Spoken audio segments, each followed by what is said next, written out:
Hiya folks, welcome back to Dragon Quest XI for our next episode, and we are going to be cracking on with the story today. In the last episode we did a quest in order to perhaps unlock a recipe for Sylvando's new costume. So what I'm going to recommend now is that you just head over to the Dundrasil region, and by recommend I mean if you want to proceed with the game, it's kind of what we need to do. So it is a very strong recommendation in that respect. In fact, before we go any further, I just want to mention that off screen I did go ahead and just kill all the monsters in this area. So I'm going to show you my list here for this particular region, the Swords Rust region, and there you can see all the enemies that you need to kill in order to go ahead and complete the list for this region. Now a couple of these were only available during the daytime, and some of them were only available during night time, so you might have to go back to the Warrior's Rest Inn in order just to, you know, rest up a bit in order to prepare, well not prepare, but in order to activate the monsters that only spawn during those regions. So some of the sparklies will have respawned, no surprise there, but I'm not going to go after all of those now. Just grab that one because it was present and available. Instead, as I say, we are going to head over to the next area, and I think we're going to be getting a trophy. If I've done everything correct, very soon, I don't want to say too much yet, I don't want to spoil the surprise, but very soon we'll be able to unlock a new trophy when we're in the next area. So nearly there now. Just grab this. And I'm going to explain to you what that trophy is in just a moment.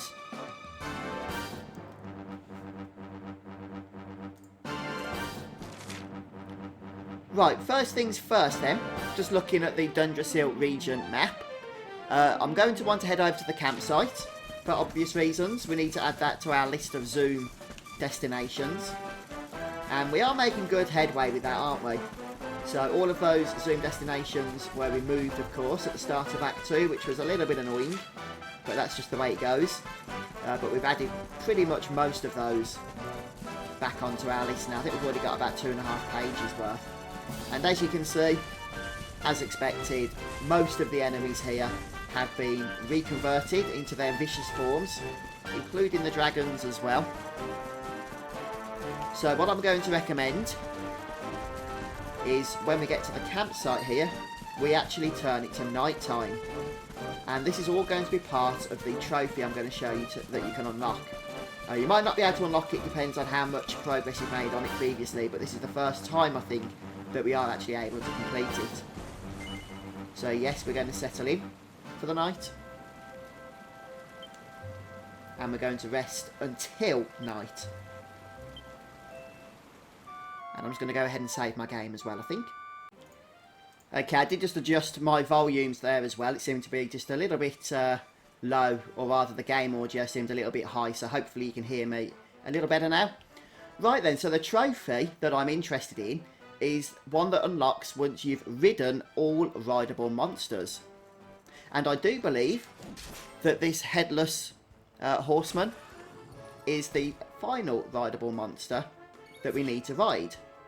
So I'm hoping that once we've gone ahead and defeated them in battle and mounted this thing, we should actually unlock that trophy. So if we don't unlock it, then it just means that I've missed something somewhere along the way, because indeed this is the final one that we needed access to.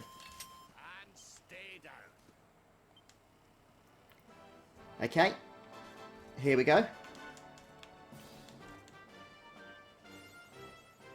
Yes, and we're going to get a trophy. There we go, Mount Olympium. Right, fantastic stuff then, eh? Now that we've gone ahead and mounted this thing, we may as well make use of it, I guess. So we're going to head over to the ruins themselves. You can, of course, to spend some time, if you wanted to do so, I'm not too fussed right now, killing all the enemies while it's night time that are available, to add them to your list of monsters for this area. But as I say, I'm just going to ignore that for the sake of this video, and just move on into the next part of the area.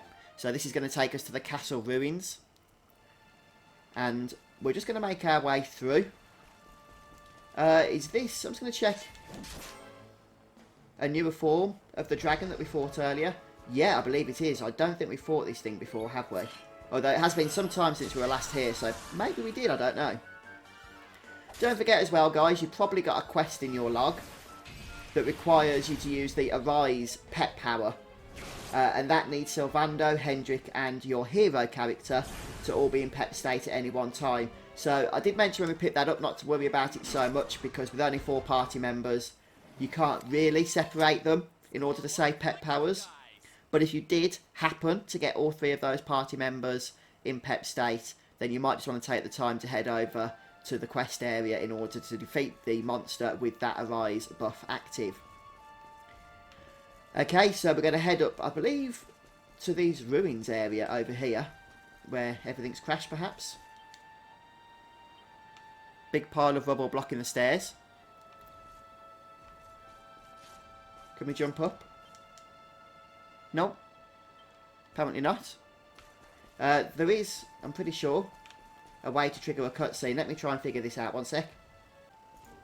Oh, of course, yeah, we need to use the well. So, basically, this is the well we used before to access the castle ruins. And we just need to use it again.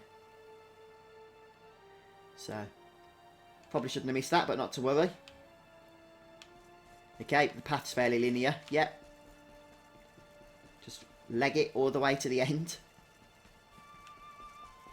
Oh, so many games I'm playing right now.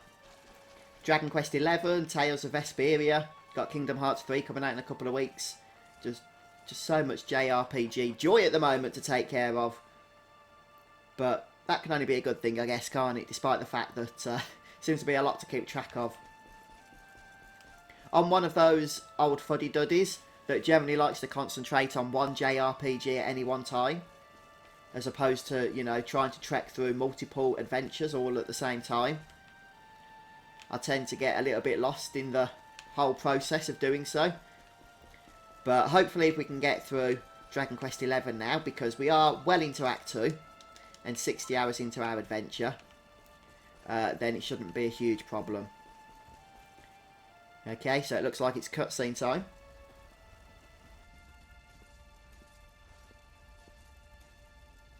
Crevens. This place was in ruins the last time we came. But this is something else. Ah, it fair breaks my heart.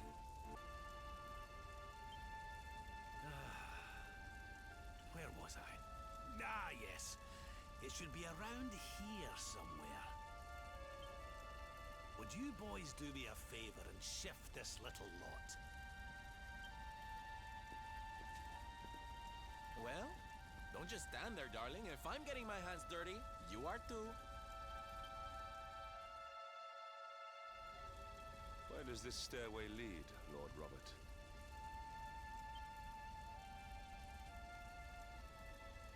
To an underground passage that runs beneath the castle. It was meant to allow the royal family to flee should Dundrussel ever come under attack. Right. Let's get in there and see if we can find some clues to the identity of our Restless Knight, shall we? Okay, so hopefully we'll be able to put this mystery once, you know, to bed once and for all. So we're going to head into this secret area here that Rab has so kindly opened up for us. This will take us into the old ruins of the castle's dungeons. So, kind of reminds me of the sewers area, actually, from Final Fantasy XII by Rabanasta. Interesting stuff. It looks fairly linear as well, so we're just going to go ahead and follow the path. There is a chest we can grab at some point, but I think that's pretty much going to be towards the next area. So for now, we're just going to sprint through this particular area. Oh no, there is a chest just there. Yeah, 4 phials of sage elixir. That is the chest I was thinking of. I thought it was a little bit further in, but there it is. Okay, guys, so you might want to just go ahead and make sure that you're nicely healed. I don't really want to give spoilers, but there is possibly a boss fight coming up. So let's see what's going on, shall we? Such pain. Such despair.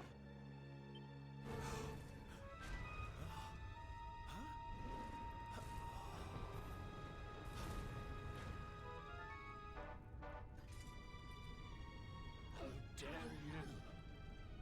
How dare you return here? Be gone, servants of evil! You took everything. You destroyed everything. You monsters! I will never forgive you!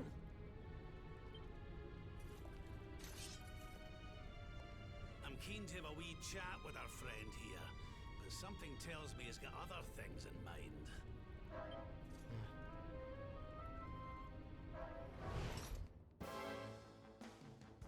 So we don't get a whole lot of information about the Restless Knight, unfortunately. We are, as you can see, immediately thrust into battle. So as should be the case with pretty much every boss fight, you're going to want to set everybody's tactics to follow orders so that we can basically take control of them. And then we're going to go ahead. I don't think we need to use anything in terms of pet powers from Sylvando, all by himself right now.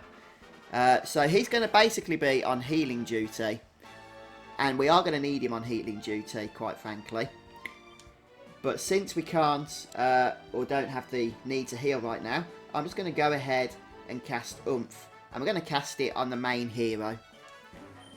So if we can keep Oomph active, that's going to basically reduce the time it takes to kill this boss. For the simple reason that he's going to take more damage. So let's start hitting him with Unbridled Blades. 4 to 5 of these should be enough to take this guy out. He has 2,400 HP. So you can see with his AoE attacks here, and the fact he generally gets 2 attacks in a row, is why we're going to want Sylvando on healing duty. Okay, so Rab is going to be our debuffer. And we'll see what abilities we've got with him that might be useful. Blunt and Sap for sure. So Blunt is going to reduce the attack of the enemy, and Sap will reduce his defense. So I'm going to cast Sap first, so that our next Unbridled Blades and what have you start doing a nice amount of damage, even more than they already are. Hendrik, basically we're going to use Parallax with him.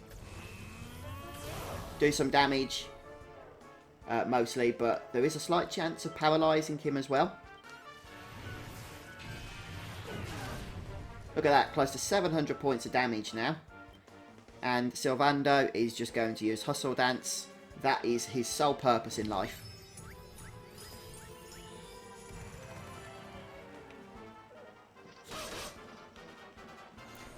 Okay, and next up then, Rab is just going to continue on with debuffing.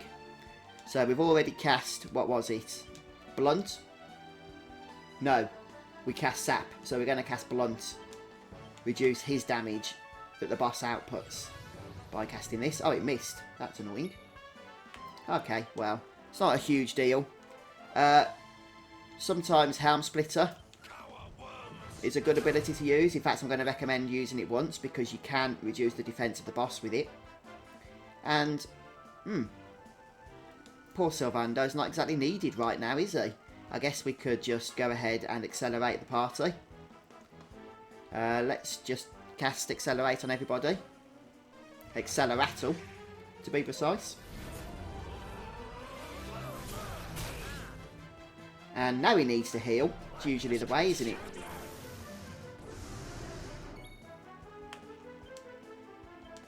So we'll just carry on laying out the Unbridled Blades with Fuzz. Ah, there we have it, you see. Victory! Not too difficult at all.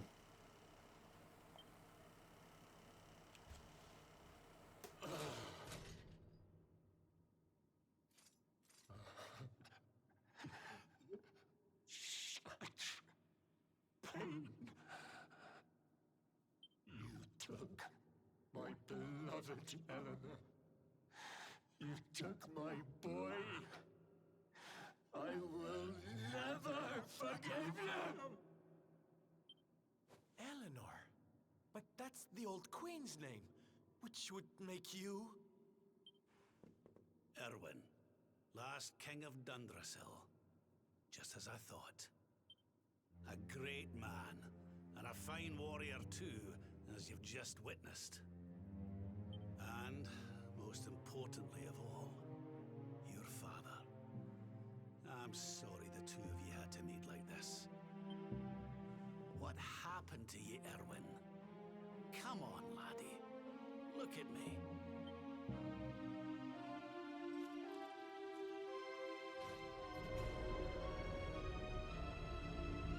What in the... At last you have come. Long have I waited for a kindly soul to free my restless knight from his misery. The voice from the dream.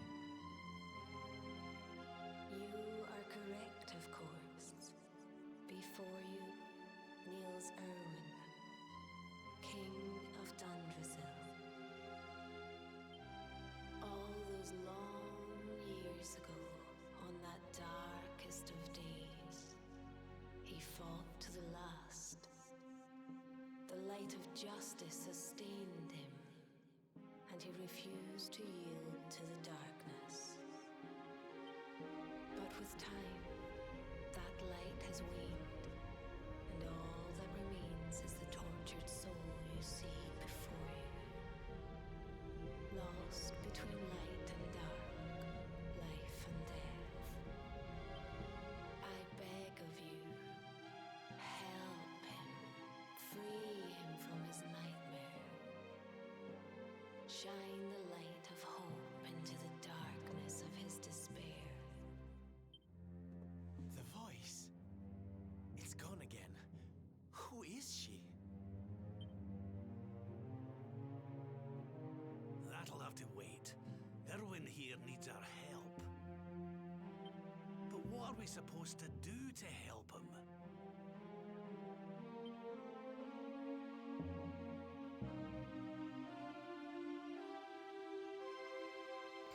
Once we get control, there's nothing else we can really do at this point apart from speak to who we now know is King Erwin, so we're going to go ahead and do that. Yep.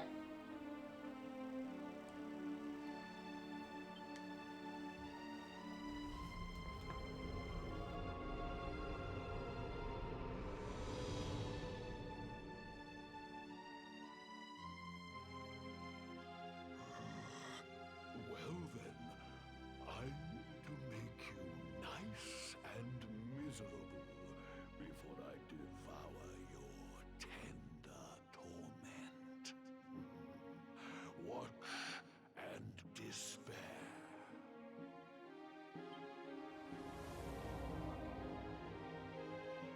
Such pain. I am helpless. Sorry about that. I didn't mean to skip ahead during those pieces of dialogue there, but hopefully you was able to read them. Okay, now we're going to find ourselves in an interesting place.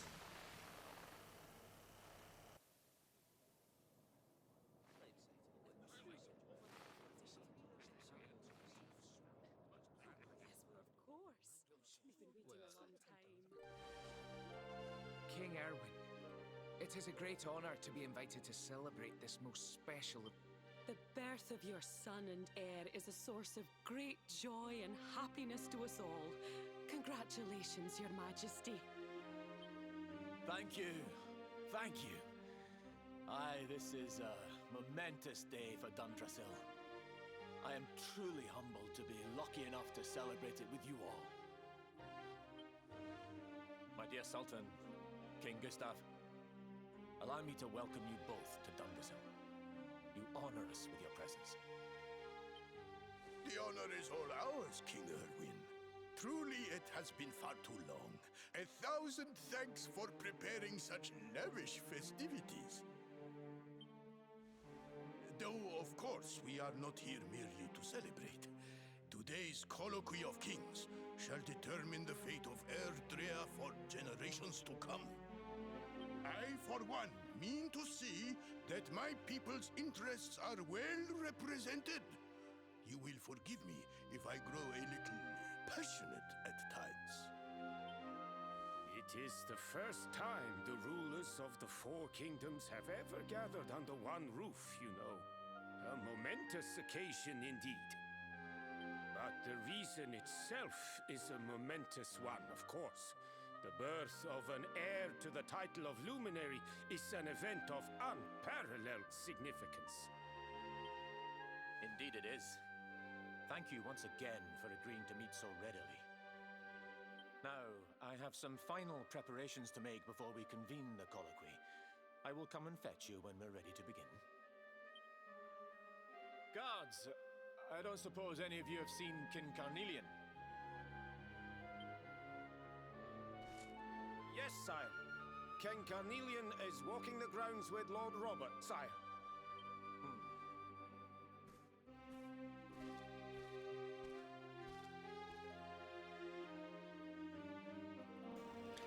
Okay, so we're currently in the past of Dundrasil Castle, and we actually do have control. So it looks like everybody's here to celebrate the birth of the Luminary. And what we're going to do first of all is check out some of the corners of this place. There's actually some loot we can get, interestingly enough. So there's that corner in the northwest there, and I think one of these other corners as well. Yeah, there's another potluck we can go ahead and smash for another wake robin. So now we're going to go ahead and leave the hall. And we'll head over to the King's. King Carnelian, Lord Robert, I will be convening the colloquy shortly, if you'd like to make ready. Lord Robert informs me that the boy bears the mark. That he is the Luminary reborn. That's right, aye. I've decided to present him to you all at the colloquy. The sight of so many people gathered to celebrate his birth has brought home to me how important he is. How much hope the light he brings represents.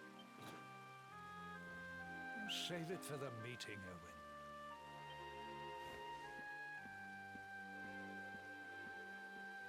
Don't take it to heart, laddie. The fate of all Erdrea hangs in the Luminary now. Not everyone's going to be happy about that. Right, it's nearly time. Why don't you go and fetch the wee one from Eleanor's chambers?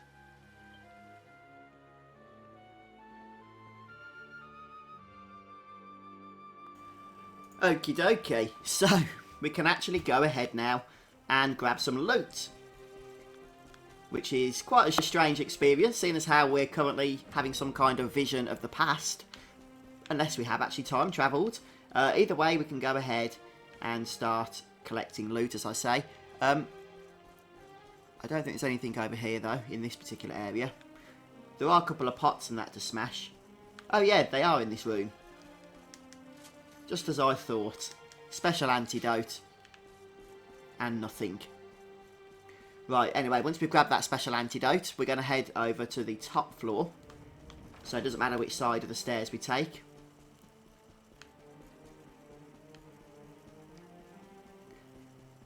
We can save our game. We're going to go into the throne room, where there's going to be more loot to have. But before we do that, we're going to take a break. So please do come back next time, guys. We're going to continue looting the past version of Dundrasil Castle, and just hopefully find out exactly what's going on, and perhaps even, who knows, what led King Erwin into his unfortunate fate. But thanks for joining me for the episode today, folks. I hope you've enjoyed watching. Have a great day, and I'll see you next time.